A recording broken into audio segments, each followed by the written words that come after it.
Hey, it's Noddle, and today we're going to be talking about making some pin in pin.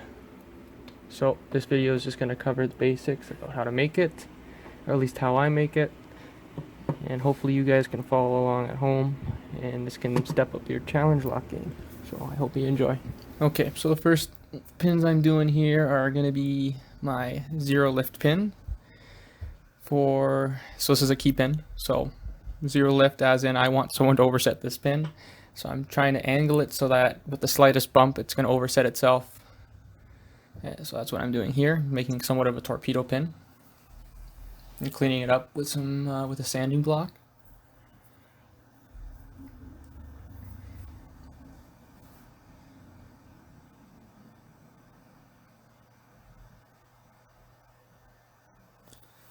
And this next pin I'm doing is another zero lift pin. So on this one, I'm going to be doing some deep serrations in hopes that someone's going to push this up and it's going to sound like it's setting itself when really you're just oversetting it. So that's what the purpose of this one is here.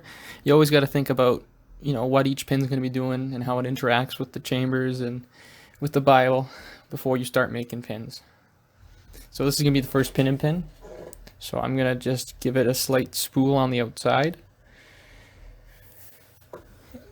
Go back with the file and kind of clean it up a bit. And I'm just taking a small drill bit here and some pliers, and I'm just holding it and I'm just feeding it into it. Nothing special, nothing fancy. I'm just pushing it in. And then once that's done, I just take that out and I'm going to start making the bottom. So the inner pin. So the inner pin is just a key pin. And I'm just going to be grinding off equally on it until I get it small enough that it fits in the outer pin, but not too small that it's very loose and moving around. So you can see I'm kind of stopping and checking my work every once in a while just to make sure that it's right on.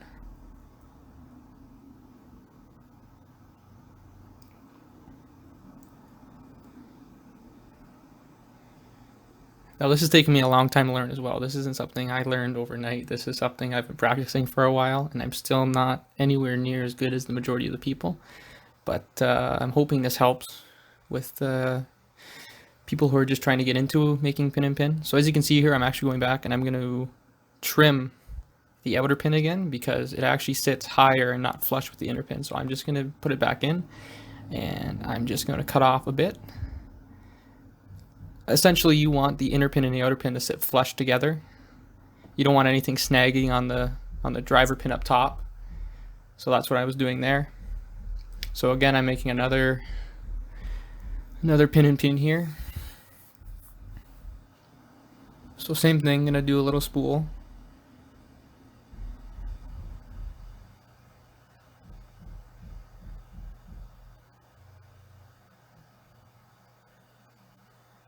Clean it up with the file. And again, I'm going to take that drill bit and I'm just going to center it with the pliers. I'm just going to push it in and let the bit do the work. Don't push too hard. So they are small drill bits and you will snap them. I've done it.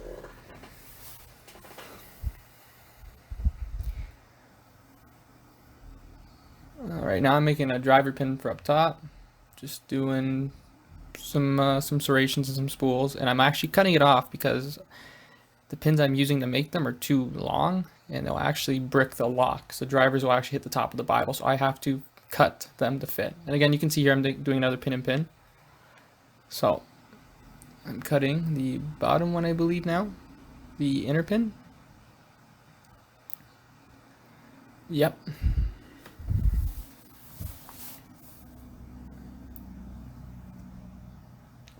So again, just test fitting, cutting, test fitting.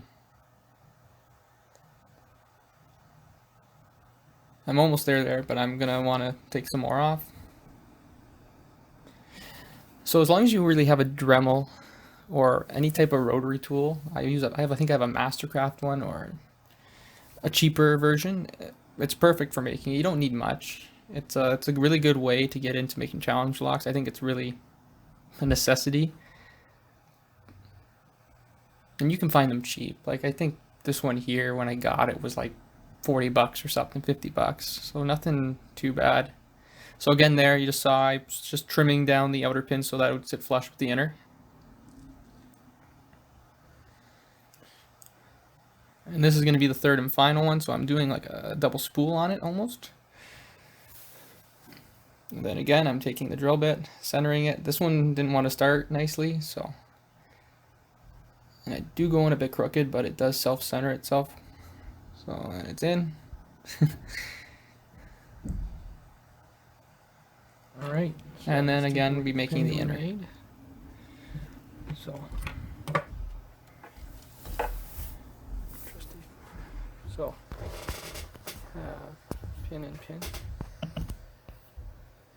Let's see.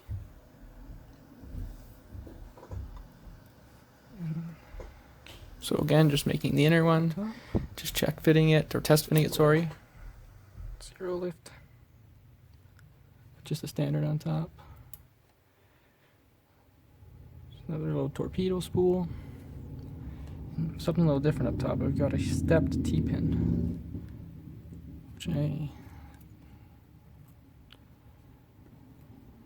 We have another pin and pin here. He's a double spool. It's another zero lift. And then another pin and pin on one. So that is the finished project. I hope you guys enjoyed this video.